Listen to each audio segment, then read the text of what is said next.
नमस्कार बच्चों, मैं डॉक्टर रेखा आज आपके सामने वीडियो लेके आई हूँ। ये हिंदी शिक्षण से संबंधित है और मूल्यांकन से संबंधित मैं आपको 2 वीडियोस पहले भी दिखा चुकी हूँ और ये आज हम लास्ट वीडियो करेंगे मूल्यांकन से संबंधित। हिंदी मूल्यांकन में मैंने आपको कहा था कि मूल्यांकन का अर्थ है मूल्य आंकना, अर्थात जब बच्चों को सिखाया जाता है, विद्यार्थियों को सिखाया जाता है तो हम उसमें बात करते हैं कि इनपुट कि हमने कितना दिया बच्चों को, कितना सिखाया, कितना समझाया और कितना वो अपने जीवन में उतारने में सक्षम हुए, ये हम देखते हैं मूल्यांकन में।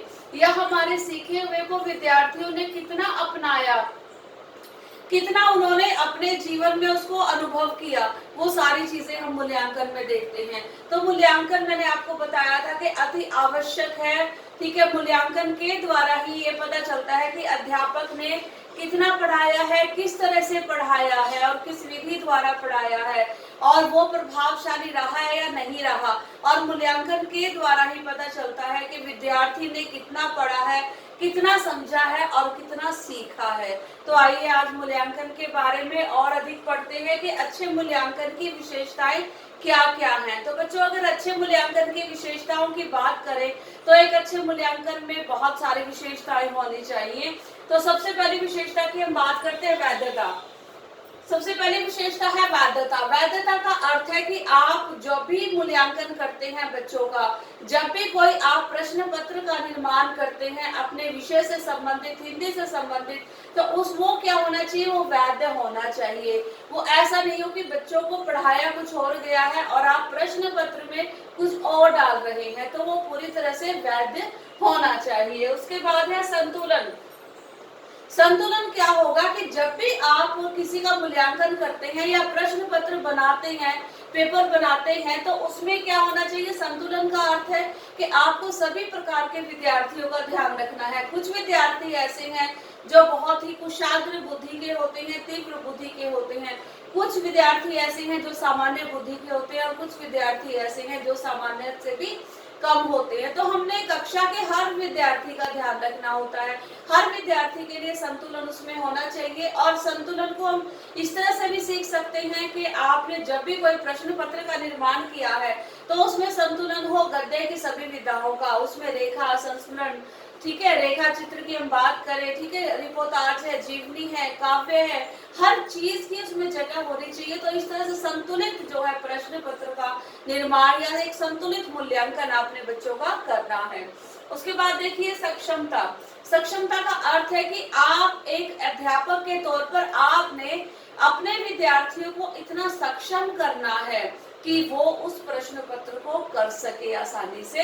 तो वो सक्षमता जो है विद्यार्थियों के अंदर आपको पहले से ही डालनी है या फिर पहले से ही उस सक्षमता का आपने निर्माण करना है। फिर देखिए वस्तुनिष्ठ। अब वस्तुनिष्ठ क्या होता है, इसे हम ऑब्जेक्टिविटी भी कहते हैं। और इसमें क्या है कि अगर कोई भी प्रश्न पत्र, जैसे आप पेपर दिया है एक कक्षा के अध्यापक ने, तो जितने नंबर एक कक्षा के अध्यापक ने दिए हैं, अगर दूसरा अध्यापक भी उसका पुनर्मूल्यांकन करता है, दोबारा से रीचेक करता है, तो उसको भी उसमें बहुत ज्यादा अंतर नहीं होना चाहिए। ठीक है, उसमें क्या हो कि ये ना हो कि एक अध्यापक ने तो बहुत ज्यादा अंक दे दिए उसमें और दूसरे अध्यापक कहता है कि नहीं, ये बच्चा जो है उतने अंक के लायक नहीं है। ठीक है, तो उसमें क्या होनी चाहिए, उसमें आपकी वस्तुनिष्ठता होनी चाहिए, उसमें आपका अपना ये ना आए कि आपकी सब्जेक्टिविटी हो, आपकी व्यक्तिनिष्ठता उसमें ना आए कि ये बच्चा है, ये मेरा फेवरेट है तो इसको मुझे इतने अच्छे नंबर देने हैं। तो इस तरह की सब्जेक्टिविटी उसमें नहीं आनी चाहिए। जब भी आप किसी प्रश्न पत्र का निर्माण करते हो या किसी का भी मूल्यांकन करते हो तो उसमें वस्तुनिष्ठता होनी बहुत ही आवश्यक है। फिर देखिए विशिष्टता। विशिष्टता का अर्थ है कि जो भी चीजें हैं, जो भी बहुत अच्छी बातें हैं, जो भी जीवन की अच्छी चीजें हैं, जो भी आपने स्पेसिफिक सिखाया है बच्चों को, ठीक है, वो सारा का सारा आपने जो प्रश्न पत्र का निर्माण करते हुए वो उसके अंदर आपने सारी चीजें लिखनी है, सारी चीजें प्रश्न पत्र में आपने डालनी है। फिर देखिए कठिनता। कठिनता का अर्थ यहाँ पर क्या है, ये नहीं कि जब भी आप मूल्यांकन करें या जब भी आप बच्चों के लिए प्रश्न पत्र बनाएं वो बहुत ही ज्यादा कठिन और दुरूह हो कि जिसको बच्चे कर ही ना पाए, तो इस तरह के प्रश्न पत्र का निर्माण आपने नहीं करना। आपने आपने किस तरह के प्रश्न पत्र का निर्माण करना है कि जिसमें बहुत अधिक कठिनता भी ना हो, यानी कि जो बहुत अधिक कठिन भी ना हो और जो बहुत अधिक आसान भी ना हो। तो इस तरह के प्रश्न पत्र का निर्माण मूल्यांकन के लिए आपने बच्चों का करना है। ठीक है, उसके बाद है व्यापकता। व्यापकता में मैंने आपको बताया था कि व्यापकता ऐसी हो कि उसमें सारे, जैसे गद्य की सभी विधाएं हैं, ठीक है, उसमें सभी विधाओं से थोड़ा थोड़ी चीजें, हर एक चीज ली जाए। ठीक है, और इसी प्रकार अगर हम प्रश्नों की बात करें तो उसमें निबंधात्मक प्रश्न भी हो, उसमें लघु उत्तरात्मक भी हो, उसमें अति लघु उत्तरात्मक भी हो, और उसमें सभी वस्तुनिष्ठ प्रश्न भी हो। सभी प्रकार के प्रश्नों का समावेश आपके प्रश्न पत्र में होना चाहिए, और तभी उस प्रश्न पत्र में क्या आएगी, व्यापकता आएगी। आगे देखिए, प्रमापीकरण। प्रमापीकरण क्या होता है, इसको इंग्लिश में हम कहते हैं कि स्टैंडर्डाइज्ड। स्टैंडर्डाइज मतलब जितने भी पैमाने आपके हैं, कि जो आप उद्देश्य लेकर चले थे कि हमने बच्चों को इस पाठ को सीखने के बाद ये चीज आ जानी चाहिए। अब मान लो आपने बच्चों को सर्वनाम से संबंधित कोई पाठ पढ़ाया, तो हम मान के चलते हैं कि पाठ पढ़ने के बाद बच्चे की जो जानकारी है वो सर्वनाम से संबंधित जानकारी है वो बढ़ जाएगी। ठीक है, तो उस तरह की जो है प्रमापीकरण, स्टैंडर्डाइजेशन जो उस पेपर में, उस प्रश्न पत्र में या उस मूल्यांकन में होनी चाहिए। उसके बाद विश्वसनीयता की बात करें, जो आपका मूल्यांकन है, जो आपका प्रश्न पत्र है वो विश्वसनीय होना चाहिए। विश्वसनीयता का अर्थ है कि ऐसा ना हो कि विद्यार्थियों को पहले से ही पता हो कि आपने प्रश्न पत्र किस तरह से बनाया है, क्या क्या डाला है। तो आपने एक अच्छे मूल्यांकन की क्या सबसे बड़ी खासियत है कि उसके अंदर क्या हो, विश्वसनीयता होनी चाहिए। उसके बाद देखिए व्यावहारिकता। व्यावहारिकता ऐसा नहीं है कि आपने पढ़ाया बच्चों को कुछ और है कक्षा में, और जब भी आप जो है पेपर में लिख रहे हैं या बच्चों को दे रहे हैं करने के लिए वो कुछ और दे रहे हैं, तो उसमें तो व्यवहारिकता नहीं आएगी। तो आपका जो प्रश्न पत्र है, मूल्यांकन जो आपने तैयार किया है, जो आपने प्रश्न पत्र बनाया है, उसमें क्या होनी चाहिए, उसमें व्यवहारिकता होनी चाहिए। ये नहीं कि जितने भी सामान्य चीजें हैं, जैसे अच्छे गुणों का समावेश है। अब जैसे हमने एक अच्छा नागरिक बनाने के लिए क्या है, बच्चों को उसके सारे के सारे अधिकार बताए कि ये तुम्हारे 6 अधिकार हैं तुम्हारे, और उन अधिकारों के बारे में समझाया। तो उन अधिकारों का क्या है कि एक बच्चा अपने जीवन में समय आने पर उन अधिकारों का प्रयोग कर सकता है, तो वो क्या है, वो व्यवहारिकता है। तो आपका प्रश्न पत्र भी जो है वो व्यवहारिकता से संबंधित होना चाहिए। वो ऐसा हो कि उस व्यवहारिकता का, जैसे मान के चलते हैं कि ज्ञानात्मक उद्देश्य, ठीक है, ज्ञानात्मक में हम उसको, उसके बाद क्या करते हैं, बोधात्मक, फिर प्रयोगात्मक।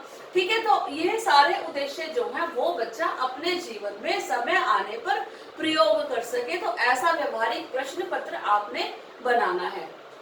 उसके बाद देखिए गतिशीलता। गतिशीलता का अर्थ यहाँ पर क्या है कि ऐसा नहीं है कि जिस तरह से पुराने समय में चीजें बनती जा रही हैं। अब जैसे हम हिंदी की बात करें तो 4 जो है वो हमारे कौशल माने जाते हैं। ठीक है, रीडिंग, स्पीकिंग, लिसनिंग, राइटिंग। ठीक है, तो आपको सभी को पता है कि चारों कौशलों का जो समावेश है वो आपके प्रश्न पत्र में होना चाहिए। ये ना हो कि किसी एक कौशल पर ही आधारित हो आपका प्रश्न पत्र। तो आपके प्रश्न पत्र में गतिशीलता का अर्थ है कि समय के अनुसार जिस तरह से पाठ्यक्रम में परिवर्तन है, उसी तरह से आपके प्रश्न पत्र के निर्माण की विधि में भी परिवर्तन होना चाहिए। आपको ये देखना चाहिए कि आज बच्चों का स्तर क्या है, बच्चे क्या पढ़ना चाहते हैं, किस तरह से पढ़ना चाहते हैं और किस तरह से वो चीजों को सीखना चाहते हैं। तो उसी तरह की चीजों का जो समावेश है वो आपके प्रश्न पत्र में भी होना चाहिए। गतिशीलता के बाद हम बात करते हैं न्याय मुक्तता। न्याय मुक्तता का अर्थ यहाँ पर क्या है कि किसी भी तरह के, जैसे हम कहते हैं ना कि कई बार अध्यापक जो है वो पहले से ही क्या हो जाता है, पार्शल हो जाता है। पहले से ही वो सोच के चलता है कि नहीं, मुझे बहुत ज्यादा मुश्किल पेपर बनाना है कि जिसमें बच्चे पास ना हो।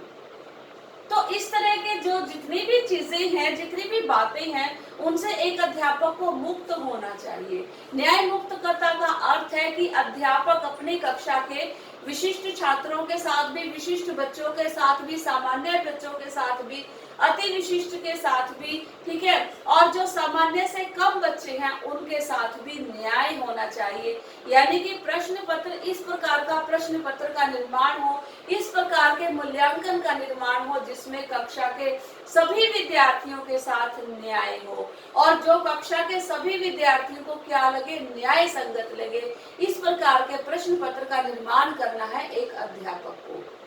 ठीक है, तो इन ये सारी विशेषताएं किसमें होनी चाहिए, एक अच्छे मूल्यांकन में। अब मैंने आपको बताया कि अगर हम मूल्यांकन की बात करते हैं, ठीक है, तो उसमें आपको सबसे जरूरी है कि वो कभी भी व्यक्तिनिष्ठ ना हो, यानी कि उसमें आपकी सब्जेक्टिविटी ना आए, आपका अपना पॉइंट ऑफ व्यू ना आए, आपका फेवरेटिज्म ना आए। उसमें क्या है, आपने क्या रखना है, उसमें वस्तुनिष्ठता रखनी है। जब भी आप मूल्यांकन करें, आप वस्तुनिष्ठता के साथ मूल्यांकन करें। कभी भी पेपर का ये मूल्यांकन ना करें कि ये इस बच्चे का पेपर है और ये इस बच्चे का पेपर है। इस तरह से अपने दिमाग में किसी प्रकार की छवि रखकर एक अध्यापक मूल्यांकन ना करे। और अगर हम मूल्यांकन की बात करते हैं तो हम मूल्यांकन दो तरह की हम बात करते हैं मूल्यांकन की। आपको सभी को पता है कि दो प्रकार का मूल्यांकन होता है, ठीक है। कुछ ऐसे एस्पेक्ट हैं इनके अंदर, आंतरिक एस्पेक्ट हैं कि जिनका मूल्यांकन जो है वो समय समय पर एक अध्यापक के द्वारा किया जाता है। मानो अनुशासन है, तो अनुशासन को आप कैसे कहोगे कि बहुत अधिक अनुशासित है बच्चा। और अगर कुछ मूल्यांकन ऐसे हैं जो आंतरिक मूल्यांकन होते हैं और कुछ मूल्यांकन ऐसे हैं जो बाहरी मूल्यांकन होते हैं। अब आपने परीक्षा ली है, ठीक है, तो उसको उसमें आप क्या करोगे, उसमें आप क्वांटिटेटिव करोगे, क्वांटिटी दोगे कि इतने में से इतने नंबर आए। अब जैसे मैंने अनुशासन की बात करी तो वो क्या है, वो एक क्वालिटी है बच्चे की, तो उसमें आप नंबर नहीं दोगे, उसमें आप ये कहोगे कि ये बच्चा बहुत अधिक अनुशासित है। तो मूल्यांकन एक अध्यापक के द्वारा अपने बच्चों का समय समय पर मूल्यांकन करते रहना चाहिए, अति आवश्यक विधि है और जीवन में हर क्षेत्र में मूल्यांकन कार्य करता है और जीवन के हर क्षेत्र में जो मूल्यांकन विधि है इसका प्रयोग किया जाता है। तो मुझे उम्मीद है मूल्यांकन से संबंधित ये जो वीडियो आज लास्ट वीडियो थी, ये हमने आपको दिखाई और ये समझाया मूल्यांकन के बारे में। और आप जीवन में जब भी मूल्यांकन करेंगे आप इन्हीं सब चीजों का प्रयोग अपने जीवन में करेंगे। धन्यवाद बच्चों।